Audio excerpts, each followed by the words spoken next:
2026. I feel like for me, it has started off so quickly. This intense, fast-paced energy that it is exciting and also a little bit chaotic at the same time. This episode, we will discuss what the 2026 year particularly symbolizes in astrology, in the Chinese zodiac, what this actually means to you and how you can take advantage of the energetics of this year so that you do not burn out or get left behind. For me, I never really have taken previous interest in the Chinese calendar. Like, it's not how I was brought up. I more so was just interested in astrology for fun and would look every now and again on like what my star sign was and things like this. And if you're listening to this for the first time thinking, oh, this is just another astrology podcast, I encourage you to be open, to listen up, because I felt exactly like you. And it's definitely not a thing that I am an expert in. However, I have taken an interest because this year particularly is an extremely rare 60-year cycle. It is about to get really intense, and I'm going to tell you why. Whether it's your first time listening or your 100th time listening plus to my episodes on the Generation Elevation podcast, I'm so grateful to have you here, to be having this conversation that is designed to be high vibrational, whereby when you tune in, you walk away feeling lighter or excited or questioning maybe habits that are blocking you.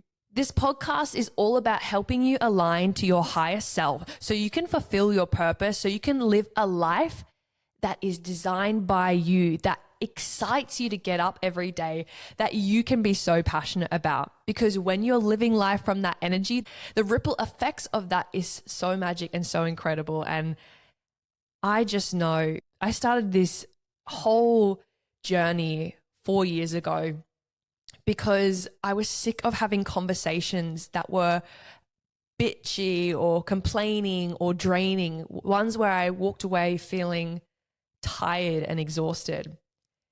So I trust that if you're here today, it's for a reason, and you are supposed to receive whatever message comes through. I have a general framework of how this ep will go, and at the same time, I'm open to the flow. So let's see where we end up. I mentioned the Chinese zodiac. Now, I'm a dragon, and each year is a different animal. There's the horse, the snake, the rabbit, the rat. There's all sorts of different ones. And if you have no idea what you are, then go look it up on Google or ChatGPT, and it will give you like a rough guide. It is definitely not the rule book. It is just a guide, okay?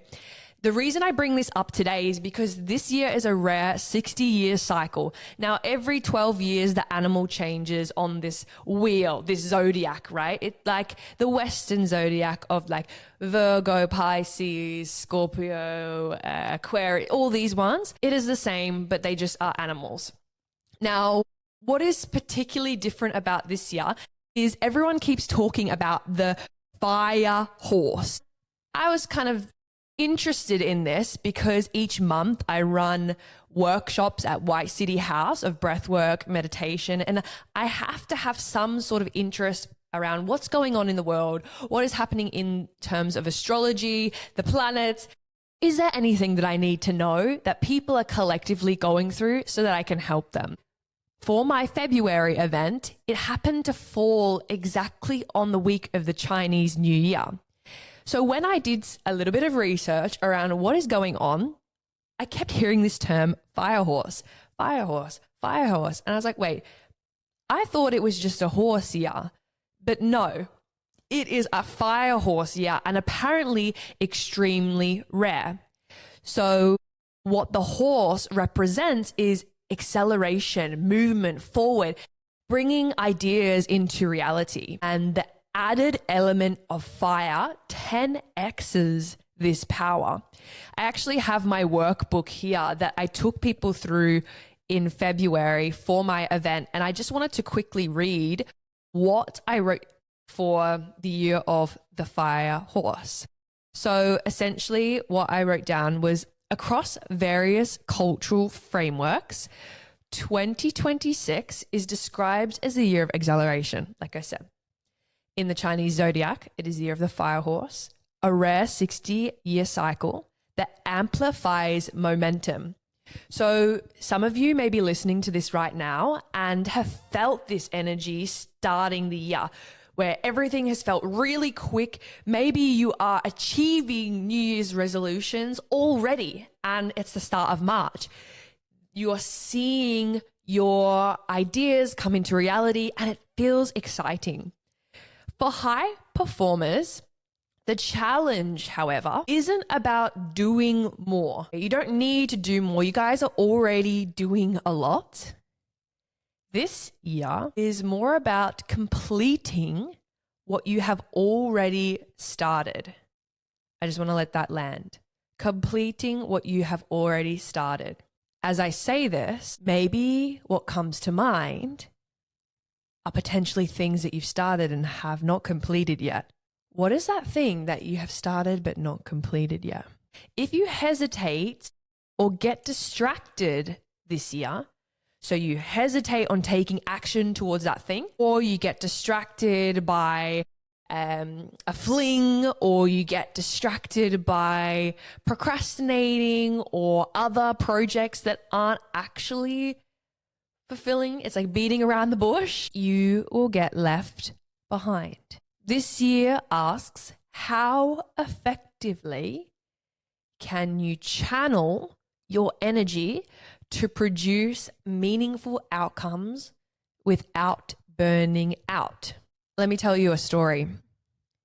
As I came into this year, the momentum has been so fast, and I'm extremely grateful because it's exciting. I have many, many events happening every single week. And once upon a time, I wrote down on my journal, scripting intention was to manifest this reality. I wrote down my events are sold out. People are lining up outside waiting to get in.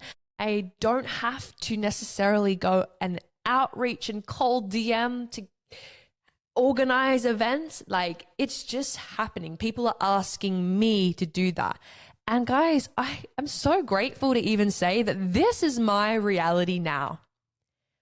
I've done the work, and now this is the vibration that I'm at. And at the same time, I was saying yes to all of these things. My motivation battery is like 100%. However, my physical battery was starting to decline. I was sacrificing sleep. I was saying yes to a lot of things that actually I didn't need to say yes to. And it could be just a coffee catch up or someone picking my brains here and there. And these things actually weren't having me leave feeling fulfilled or uplifted. It was like, no, I feel very depleted right now, and I don't actually need to say yes to all of these things. And it got to a point, guys, like I was in February, the start of February before my event, had burnout phase where I had this one night where I completely just sat on my floor for like an hour and couldn't move. And I kind of thought to myself, this is not good. This momentum is amazing, but I cannot continue this the way it is because I'm not going to last till the end of the year. And I'm going to be showing up to my events half-assed with half my energy, and that is doing no one any good. Running the events that I do, it requires so much integrity. I cannot be an instructor or facilitator of high frequency work when I myself am completely shattered. So I took a step back and I looked at what is going on here and how can I have more energy. How can I have more energy for this year? How can I expand my nervous system capacity? Capacity is going to be a key word for you guys this year. How can you expand your capacity to take on more things without that crash? And so I did an energy audit, and I got my clients in February at my event to do an energy audit too. And today we're going to do this together. I want you to reflect on the key areas of your life right now. Physical health, so your physical energy, your mental energy, your focus, memory, your emotional capacity, your motivation battery, your social battery. I want you to have a think about what feels depleted right now. Where are you feeling like the energy is gone? For me, my physical battery was very low. And because of this, it was affecting my emotional battery. Started getting triggered by a lot of tiny things when put into context. However, my motivation battery was extremely high. And that was what was giving me that fake energy to push through. A lot of high performers get stuck in this pattern where they're so passionate, they're so motivated to get it done, to achieve that goal, that everything else suffers. And kind of like if you're driving a car and the engine light is on or the fuel light is on, you know that you should probably go get it checked or fill up your car and stop. But it's also like, no, but keep pushing, keep going. It can probably last until the next trip.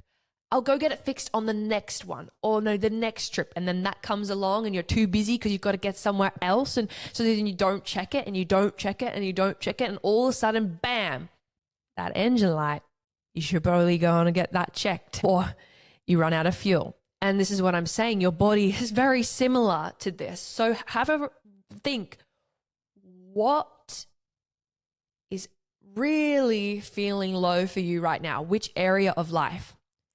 Once you have that, I want you to think about what is the habit, the pattern, the thought that is draining that battery. So for me, my physical battery was low because I was sacrificing my sleep, because I was like doing a post or replying back to all these people on social media, and it would take me an hour because I'd reply back and then everyone would reply back. So then I have to reply back again. And I was like, wait, I don't actually need to do this right now, right before I go to sleep. Like, this can wait and it's okay. Take a breath. Or I'm literally getting sucked into this next episode of Bridgerton or something like this. It's like, actually, I don't need to watch 2 or 3 episodes right now. Like, I don't need to watch the whole season now. I can watch half an episode. And I know some of you might think that is psychotic to watch half an episode on Netflix, but it was affecting my sleep and I was letting that slide. So where is your energy leaking that you're letting slide? Because, it's not that bad. Like, for example, that friend that keeps draining your energy, but you've been friends with them for so long, you keep catching up with them, you keep having conversations on the phone with them for like more than 20, 30, 40 hours, minutes, hours, right? You don't need to talk to them for that long. You could literally do a 5-minute phone call. How are you? Good day. Amazing. I'm glad you're well. Whatever. But the minimum effective dose. This is a term that is used in training. When you are trying to grow muscle, a lot of people can get sucked into doing junk volume. And that just essentially means doing exercises for the sake of it, because you think that by doing more, you're actually going to grow more. But this is not the case. By doing more, you actually set yourself up to potentially fail, overtrain, and get injured. Whereas by doing the minimum effective volume, you can elicit those strength gains, that hypertrophy, without completely crashing out. And so what is your minimum effective capacity for each area of your life right now? What is your non-negotiables? Where are you leaking energy? Now, coming back to what I mentioned at that start of the episode, that thing that you have started but have not completed yet. I most likely was exactly where you are right now.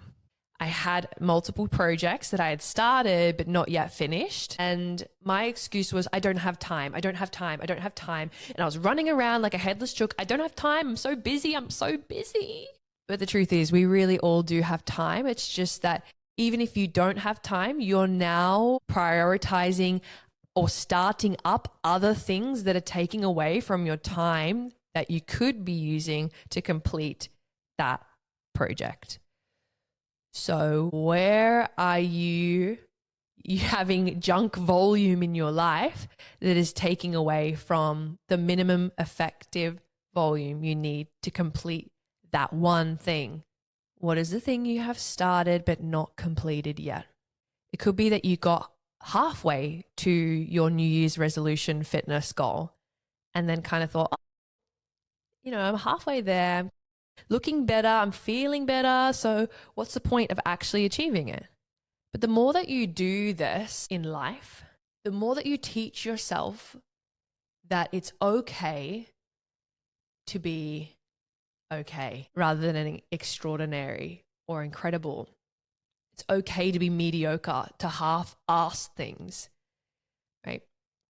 Whereas, let's say you went on a date with someone who organized it for you and they half-assed organized it, you probably wouldn't be happy. You would notice all of the things and ways in which they kind of gave effort, but not really. And it doesn't feel nice.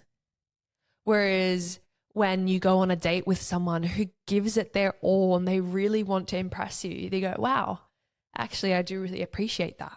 And it feels good. It's something to remember. Or another example could be when you go and eat dinner somewhere, right? You can tell the difference between something that has been cooked with like minimal effort and half of the care versus going out for dinner and eating something that is made with 100% love and full effort, because whoever cooked it cares. You can tell the difference, right? And I want you to now reflect about your life and maybe the areas in which you are like halfway through to completing that thing, but haven't fully sealed that yet, sealed the deal. That is what this year is going to be about. If you get sucked into starting all of the things and getting distracted and having the shiny object syndrome, this is where you'll burn out and you'll get nothing done. But if you really stay focused, stay present, you'll be able to utilize the energy of this year and bring about the most momentum you've probably ever had in regards to those projects, goals, and things that you desire. When you think about a fire, right? It's warm, it's inviting, it's cozy when it's controlled. But what happens when it doesn't have control? It is chaotic, scary, going everywhere. It's a mess and it leaves destruction. But if we control a fire too much, it will continue to just stay where it is or die out. So the intention for this year is to stay grounded amidst this fast-paced momentum, to make sure that you have structure, systems in place, discipline to follow through on the goals that you set for yourself, to make sure that you have that balance whereby you are prioritizing your sleep, your nutrition, your exercise, but also making sure that you are completing those goals that you do have. And then on the other flip side of this, making sure that you take the step rather than sitting back, rather than hesitating. This is your time. This year is your time to really do that thing that you have always wanted to do. As I say this, I know you know. I know you know. If you're listening to this, say, I know. Tell me. I want to hear it through this energy of this episode right now. If you know, say, yes, I know. Because you do. You are so extremely powerful. Please do not waste the energy of this year. If you enjoyed this episode, please make sure to share it with a friend who needs to hear it. Make sure you follow along on my social media at elise.riley and send me a DM. I want to hear, what's that thing that you have started and are yet to complete? Make sure to come back and listen. I'd love to hear and celebrate you when you do complete that thing. And today I'm going to leave you with one last question. If you were to take any sort of action today that is going to directly move the needle for you towards your goal, what would that thing be?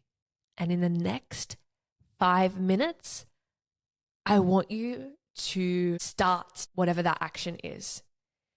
If you're driving, obviously, take a moment when you are stopped and the car is off.